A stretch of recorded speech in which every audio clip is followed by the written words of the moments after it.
What's up, everybody? Welcome to Podcast Now. I'm Alex, and in this video, I want to talk about what the Hogwarts Legacy community wants to see next for the game. We've talked a lot about what I want to see next, and my thoughts do kind of replicate themselves in some of these comments. There's a lot of reoccurring themes of gameplay, just kind of uncut footage, right? Seeing the game run, just so we can get some of those smaller details about the game. And we'll go through some of those smaller details throughout this video, but that seems to be generally the theme of this, is that people want uncut, unfiltered footage of the game, just 5-10 minutes to go through, where we can see whether it's the HUD, whether it's we can see more combat, whether it's we can see the swimming, or if there is swimming, or day-night cycles, going to a class. All of those things, in my opinion, can all be done with a 5 to 10 minute uninterrupted gameplay. I've been saying that for a long time, and I think some of the people, at least on Twitter, you guys can let me know, of course, in the comments. I did a Twitter kind of question. I asked people what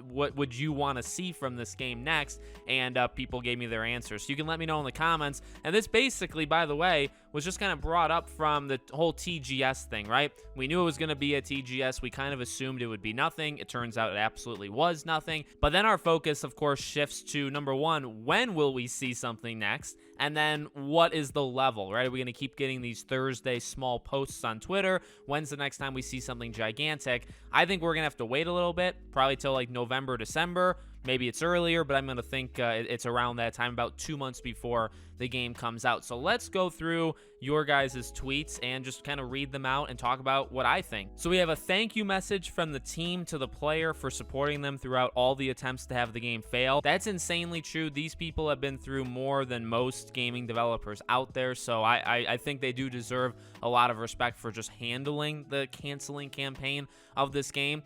I mean, anything literally, classes, the UI, the combat to go along with it, and the Ravenclaw companion. So that's a very good point. We've talked about that before. The Ravenclaw companion is one, like, come on, right? It's like, why are you hiding one of the four? I think it maybe has to do with the lineage or like the bloodline. Maybe it's somebody that we would know, or again, like a family tree we would know, or maybe they just, I mean, you give us 3 out of 4. They want at least one to be a surprise when you go in where you don't know who this person is, right? Like at all, not even by name. I mean, I get it, right? I get it. And then the rest of it, again, classes, the UI, combat, some of those smaller details. What magical beasts, if any, can help us out in combat? And that's a good one too, right? We've seen a little bit of that in terms of what we're going to be able to do in the room of requirement and just using things beyond our wand and beyond spells in fights. Like, we know we can use potions, we know we can use, some fantastic beasts. Again, kind of an unfiltered gameplay where you just kind of go out there and you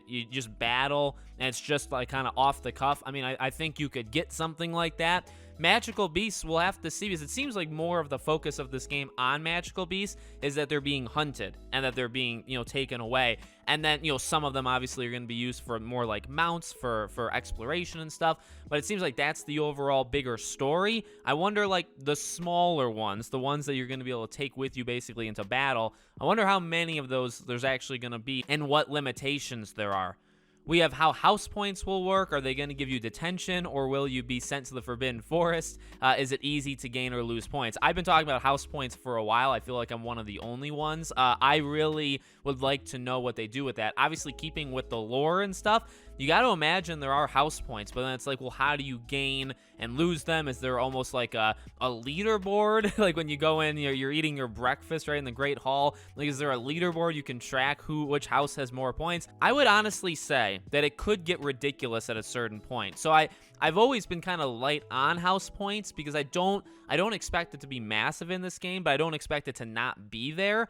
But it can get a little insane depending on how they go. It can kind of almost get a little laughable, where it's like, all right, well, how are you going to give 5 points to this, 5 points taken away from that? We'll have to see how they do it. I just want to see 5+ minutes of straight uninterrupted gameplay. I want to see classes, combat, exploration, a bit of how the day-night cycle works, quests, etc. I want to see it all without a single cut. So that pretty much that's a very good combination, a pretty good summary of all the stuff we talked about. I think that's what we need. I really think it's what we need. 5 to 10 minutes. You just play the game through. You can see people talking through that. You can take us to one class and leave that class, and then we can get a sense of how time works. Are you required to go to the class? What do you get for going to the class or not going to a class? You can get all of that by simply like waking up, moving your character to herbology, and then leaving it. And you would gain all that information just from doing that. Uncut. Nothing is interrupting it. So I'm in full agreement there.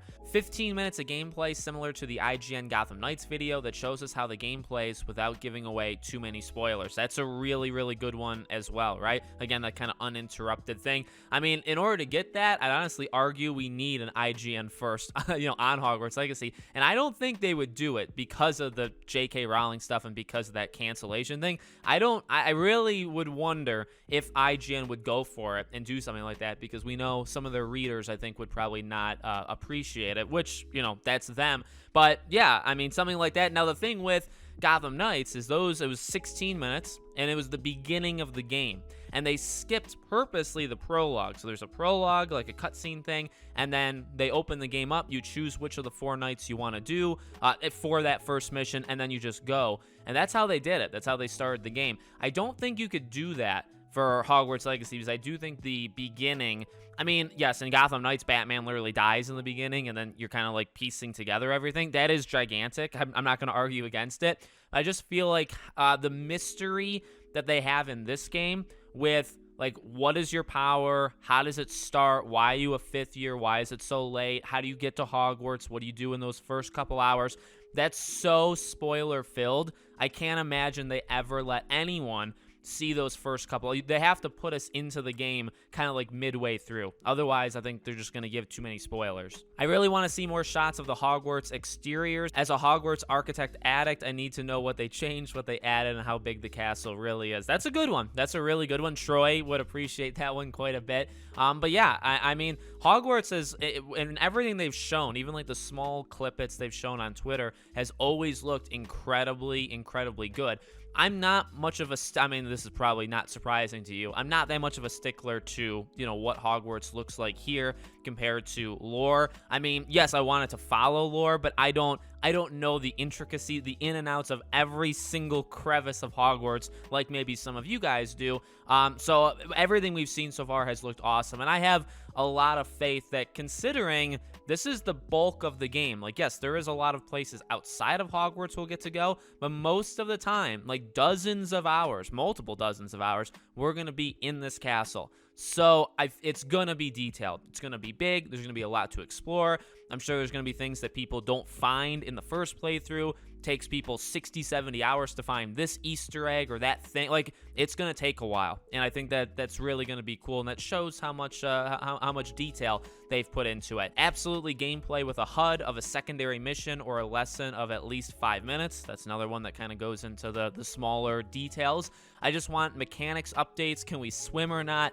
Can we climb? How does character creation look? How does currency work? Spells work? What does the HUD look like? So all of the day, nights, again, everything. These are, and like, again, swimming, can you swim in Hogwarts Legacy may not appeal or may not be a thing that they even feel like they need to say. Like, who really cares? Well, the answer is people do care. I mean, this is a community that truly is very passionate. I care. I know some of you guys care as well. I mean, it's a passionate community. So these are small things. Again, 5 minutes, and we can get at least half of these kind of lists, right? Combat and HUD, again, same kind of idea. I want to see more of the castle's interior. So I think we had exterior and then we had interior. Same idea. I think that's a really good idea. Chandler playing it, that's a great one as well. Basically everything, full UI, how things work, etc. I think people want to see what it looks like when we're just walking around, and literally the screen, like literally the rectangular or square, whatever size your TV is, right? The screen, where's the mini map located? What does the mini map look like? What are I mean, again, we kind of know where the spells are going to be mapped out, but is there 2 sets of them? 2 sets of 4? Is there kind of like a compass thing at the top? I mean, you know what I mean?